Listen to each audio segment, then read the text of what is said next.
lang pakken jullie oliebol al? Ik denk ongeveer 25 à 40 jaar. Vanmorgen weer de mengerij die weer vanmorgen 4 worden. En ik ben zelf om kwartier of 6 en we zijn Jalverson hier met de eerste oliebal dus in de olie. En als het goed is, dan ben we een beetje om 4, 6 worden ben we klaar. En hoeveel oliebollen pakken je? Ik denk van joh, plus minus 9.000. Die worden morgen bij de Dwarteland Zuttelen terug de jeugd en senioren van de voetbalvereniging. Nu de wacht en dan ben je klaar. En dan gaan we de olietemperatuur ongeveer op 170, 174 graden.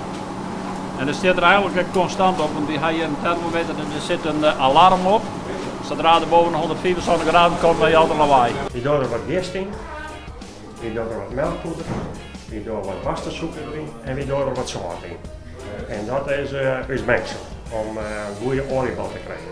En dat mag heel precies en exact olie gebeuren? Het mag helemaal precies geweest worden, want anders komt het net goed. Maar per ander mag er ongeveer tussen de 120 en 150 ballen eruit komen. Het is iets waar we zijn begonnen en het blijft bij je. Dus je bent wel iets dat je elk jaar wel zegt van nou oké, het is een hele lange dag, maar het einde is dan de opbrengst.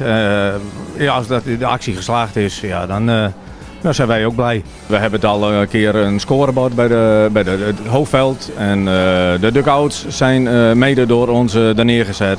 Vorig jaar hebben we geïnvesteerd in een nieuwe geluidsinstallatie, in een nieuwe accommodatie. En dit jaar hebben wij eigenlijk er niks aan verbonden aan de actie. Gewoon puur voor de voetbalvereniging, omdat er nog zoveel dingen in de kantine en in de kleedboxen moeten gebeuren.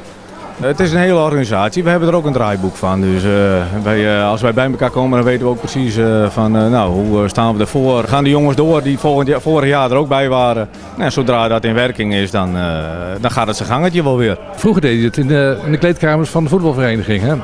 De hele verbetering lijkt me zo. Op zich het is een verbetering qua organisatie, omdat je nu alles bij elkaar hebt. Maar ja, de charme van de kleedboxen en de kantine, dat had ook wel wat.